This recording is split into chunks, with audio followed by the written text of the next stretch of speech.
Malaysian 370, contact Ho Chi Minh 120.9. We have breaking news. Malaysia Airlines confirms it has lost contact with a plane carrying 227 passengers. It seems to have vanished into thin air.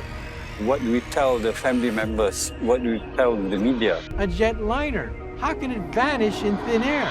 Picture this, March 8, 2014. A Boeing 777 with 239 souls aboard simply vanishes from radar, disappearing into the night like something out of a thriller novel. It remains the greatest mystery in aviation history. It's been 11 years since the disappearance of flight MH370. But one company is so sure they can find the wreckage, they put $70 million on the line. The single deadliest case of aircraft disappearance. For over a decade, families have waited for answers. Governments have spent hundreds of millions searching, and still the main wreckage sits somewhere beneath the waves undiscovered. But here's where it gets interesting. In 2025, the search is back on. Ocean Infinity received final approval and began their search in early 2025, though operations were suspended in April due to brutal weather. New technology, new theories, and new hope converge on one possibility.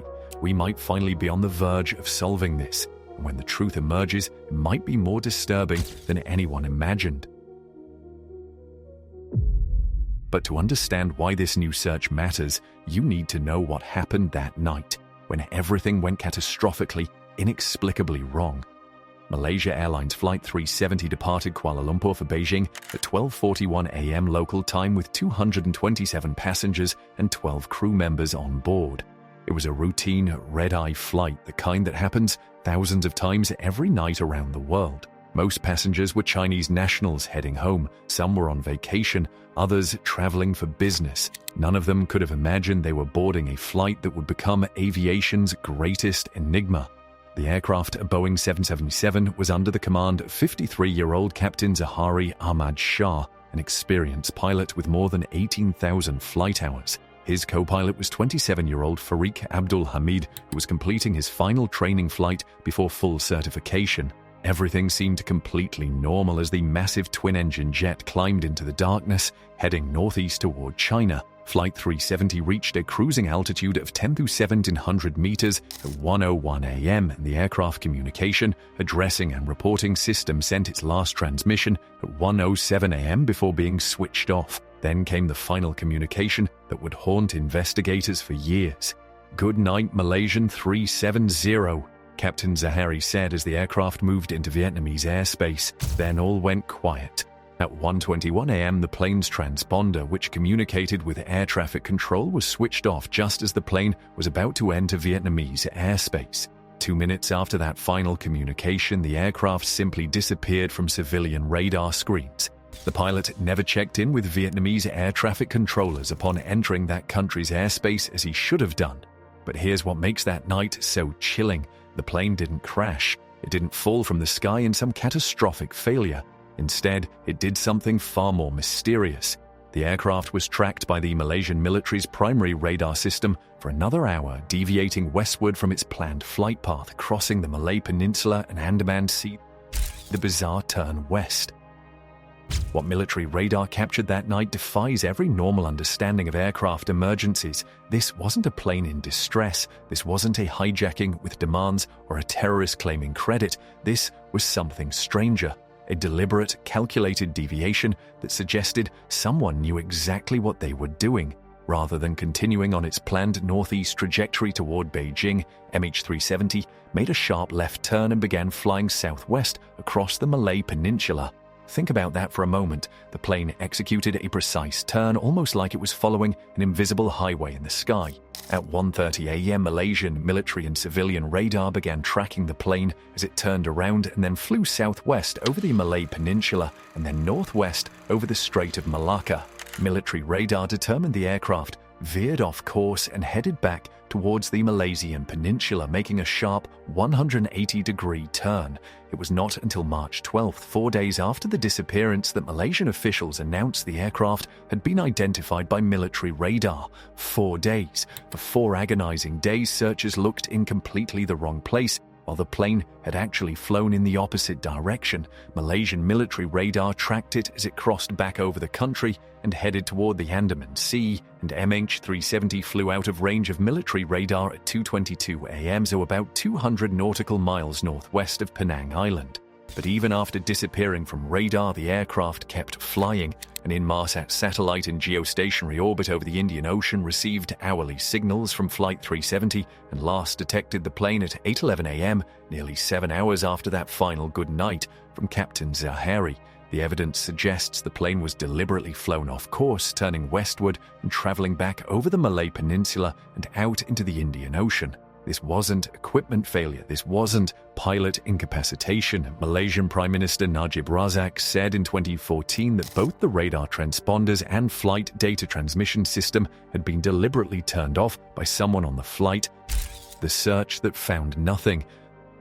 The disappearance of Malaysia Airlines Flight 370 led to a multinational search effort in Southeast Asia and the southern Indian Ocean that became the most expensive search in aviation history. And yet, despite the massive effort, despite the cutting-edge technology, despite ships and aircraft from more than 24 countries, the main wreckage has never been found. A coalition of 12 countries, including Malaysia, China, the United States, and Vietnam, deploys 43 ships and 37 aircraft to scan 50,000 km². Imagine the coordination required. Military vessels, research ships, reconnaissance aircraft, satellites, all converging on vast swathes of ocean. Ships and aircraft from Malaysia, China, India, Japan, Australia, New Zealand, South Korea, Vietnam, the United Kingdom, and the United States were involved in the search of the southern Indian Ocean. But they were searching blind.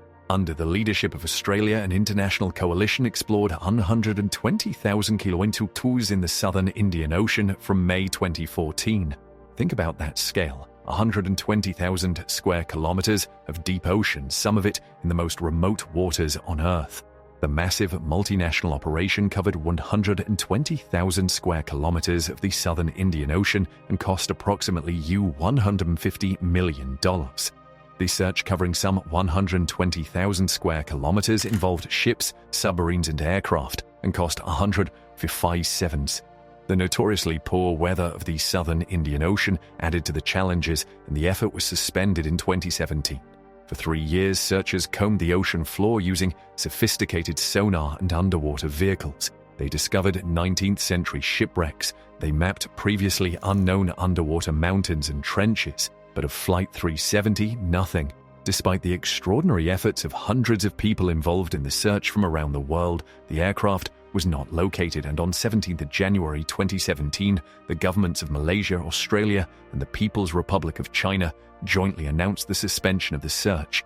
Then came a private company's attempt. Ocean Infinity resumed the search using the Norwegian ship Seabed Constructor, and by the end of May 2018, the vessel had searched a total area of more than 112,000 km² using 8 autonomous underwater vehicles. The contract ended and the search was concluded without success on 9th of June 2018. The bulk of the aircraft has not been located, prompting many theories about its disappearance.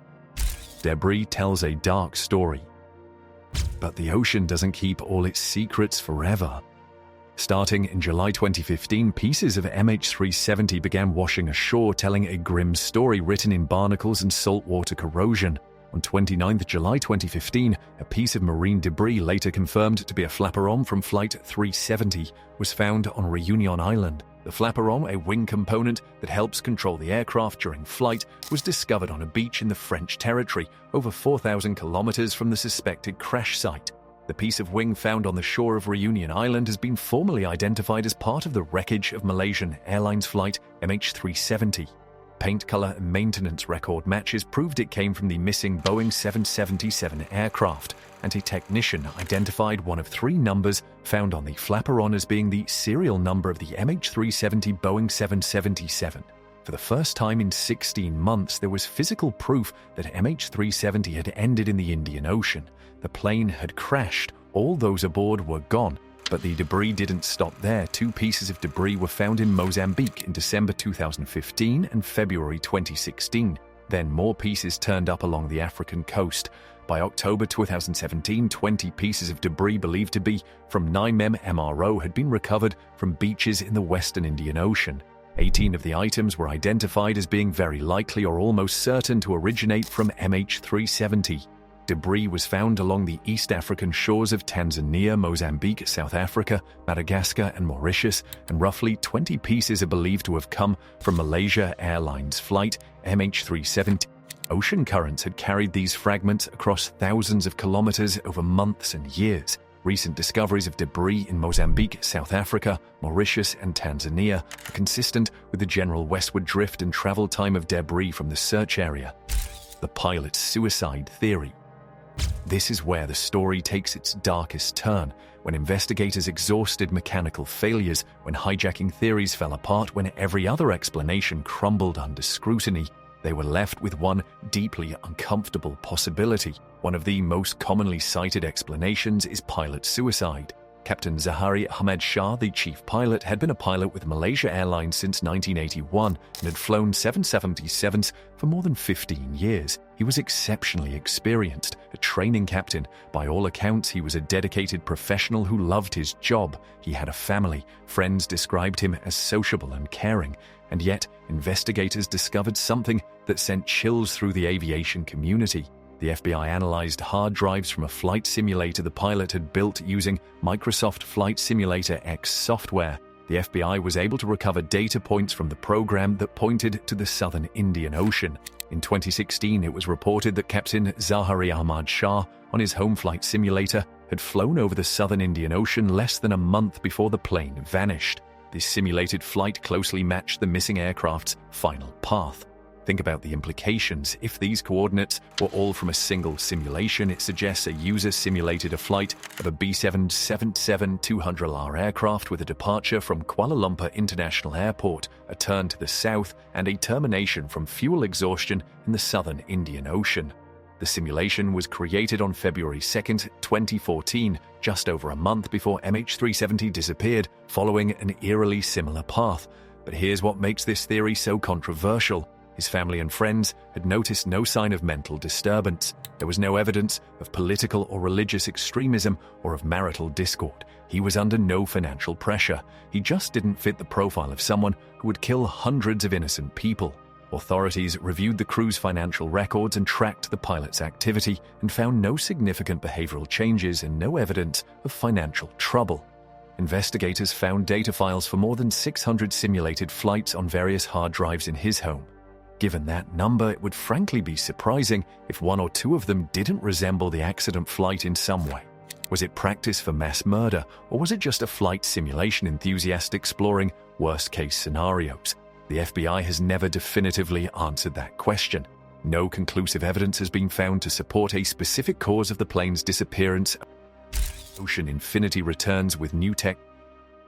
Fast forward to 2025, and hope has been rekindled. The Malaysian government announced plans to resume the search, and Transport Minister Anthony Loke confirmed that Ocean Infinity will lead the renewed effort under a no-find, no-fee arrangement.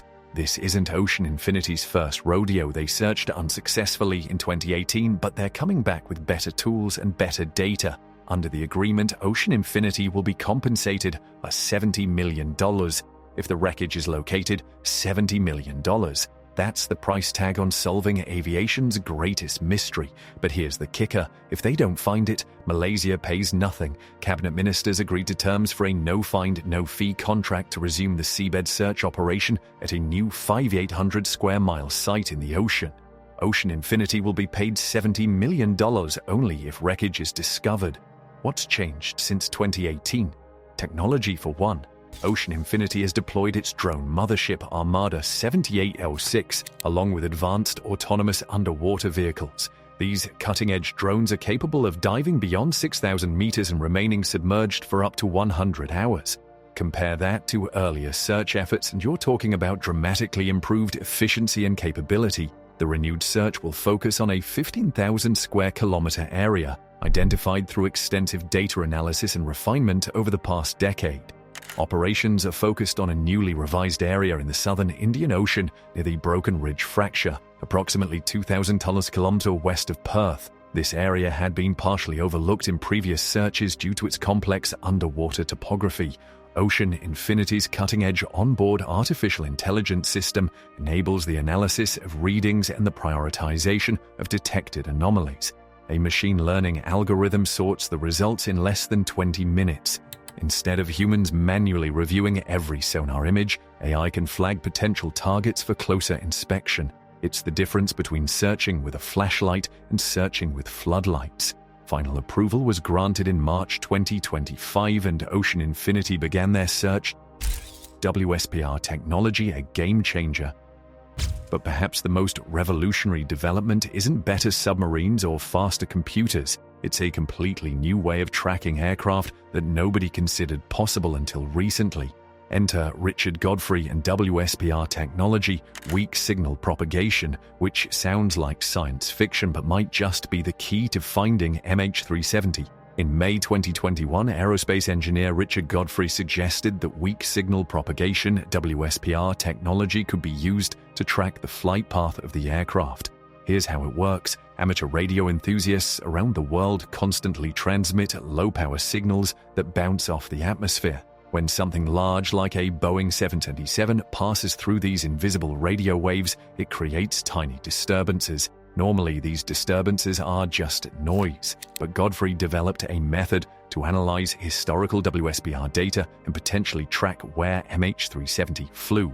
In November 2021, he reported that his analysis using WSPR technology indicated the aircraft flew in circles for around 22 minutes in an area 150 nautical miles from the coast of Sumatra, and later announced a crash area with a radius of 40.0 nautical miles.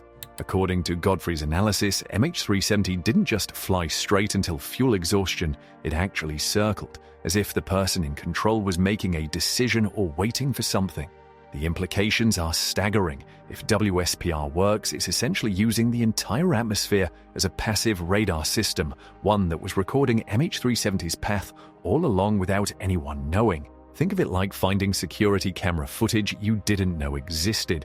The Australian Transport Safety Bureau asked to review the data from the initial search to revalidate that no items of interest were detected in that area. But here's the problem. Victor Iannello of the independent group claims that WSPR can't find MH370 because signals scattered by aircraft are orders of magnitude too weak to be detected and decoded. The broken ridge theory. Then there's Vincent Line, an Australian scientist who thinks everyone has been searching in slightly the wrong place. His theory is both elegant and disturbing. What if the pilot deliberately chose the perfect hiding place? The search is focused on an area near the Broken Ridge Fracture, approximately 2,000 kilometers west of Perth, which had been partially overlooked due to its complex underwater topography. Broken Ridge is a massive underwater plateau in the Indian Ocean, covered with deep trenches, canyons, and holes, the kind of terrain that makes underwater searching a nightmare. Line's theory goes like this. If you were going to crash a plane and didn't want it found, you'd look for the deepest, most treacherous underwater terrain you could find. Reanalysis of satellite data and debris drift models has led to a refocusing of efforts on submarine canyons and hydrothermal vents where currents may have trapped the wreckage. A hole 20,000 feet deep with steep walls and complex geology would be the perfect place to hide a Boeing 777. Sonar struggles with steep terrain. Underwater vehicles have difficulty navigating narrow canyons. If the wreckage is in one of these holes, it could explain why years of searching turned up nothing. The chilling implication: this wasn't just suicide, it was calculated concealment. The trajectory indicates a deliberate hijacking.